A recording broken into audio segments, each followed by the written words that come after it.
what I do want to start out with is River of Tears. Yeah. Introduce us to the characters, and then we'll get right into Forest of Nightmares. Yes, so the main character is Paola Santiago, this adorable creature. She is super stubborn, science obsessed, very fact based, almost seventh grader who is constantly at odds with her mom's cultural superstitions and folk tales because she doesn't believe in them because they can't be proven. And so, yeah, first book starts out with her not believing in any of this stuff, but then her best friend Emma Lockwood goes missing and she has to, well, she wants to kind of lead the charge of finding her because she's a real take charge kind of a girl. But it turns out that in order to find her, she's going to have to accept that the world is a stranger and more dangerous place than she originally realized, as all the folk tales she didn't believe in start coming to life all around her in her small southwest town, and she has to literally do battle with them in order to rescue her friend. So yeah, kind of a harsh realization. I'm like, a lot of 12-year-olds have to realize that the world is not quite as simple as they thought it was, but maybe not in such a dramatic way. Well, now we go to the second one. So the Forest of Nightmares will introduce us to that. Yeah, so without giving everything away, there is a big, she goes on this big quest and adventure, and she has to fight all these monsters and ally herself with people and creatures that she didn't believe existed.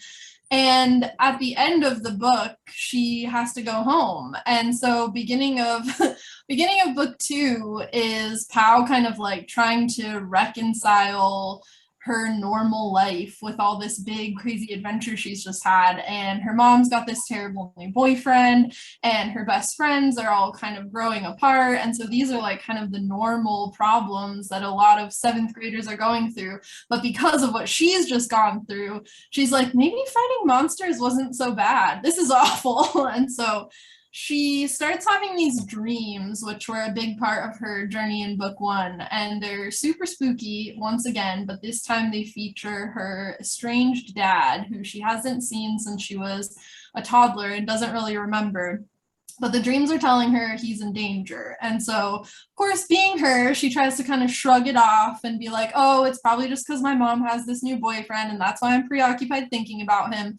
But then her best friend Dante's abuela goes into sort of a medical mystery coma that nobody can figure out what it is. And her dreams are telling her that her father is connected to all this. And in order to help save Senora Mata, she's going to have to go on this big adventure to find her dad and reconcile with some big truths about her family and how they're connected to what happened to her the year before. So now, in writing the first one and having this story in your head, did you write it in, because I asked you before if there was going to be a third one, and yes, there is, and I am so thankful. But did you know the whole story going? No, I didn't. I have like an end point in mind always, but I like to leave a little bit of room for the story to surprise me as I go, because I feel like if you don't leave some space for that, you just end up your story ends up feeling kind of canned. So there were definitely parts where I was like, I know where I want her to end up and I know what realization I want her to come to, but along the way it was a lot of like, all right, let's just throw them into these totally bananas situations and like see how they respond. And so a lot of the plot just came from kind of like following them through this supernatural landscape and seeing what they all came up with. And sometimes I was surprised going along like, really, that? So I think it was a lot of fun. These characters are very strong-willed. They have a mind of their own. Sometimes they take me way off the path that I expected to be on. So what's something surprising? What was a surprising, maybe a character or something that happened to Pao?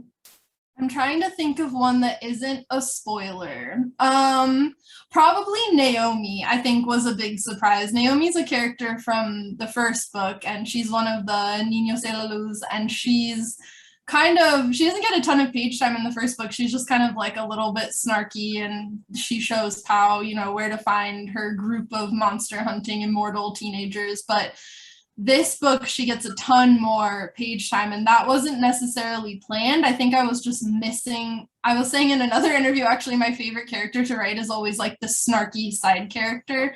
And now that I don't have Ondina to put all of that on anymore, I definitely needed someone to come in and bring the snark. So yeah, she surprised me for sure with just like her character development. I kind of expected her to be a little more like one note, just like comic relief snark, but she has a heart, definitely.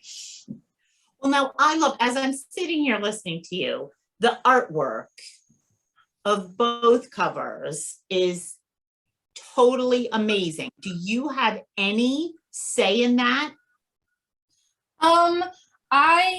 A little bit, but honestly, even if I did, I wouldn't have needed it. Vanessa Morales is the artist, and she is unbelievable. Both covers, she just knocked it out of the park. I think with the first book, we get to see it at the sketch stage to kind of like make some alterations. So I saw 3 different versions of the first cover, and I literally couldn't pick. I was like, let her pick. They're all perfect. Like, I can't even imagine.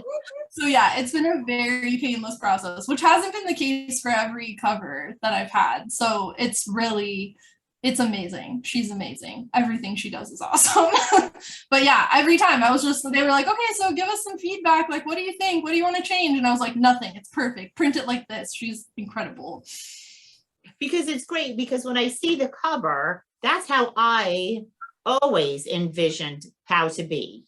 I mean, she got my vision of her like perfectly. So oh yeah, it's totally amazing. And I really do have poster envy because I love yours.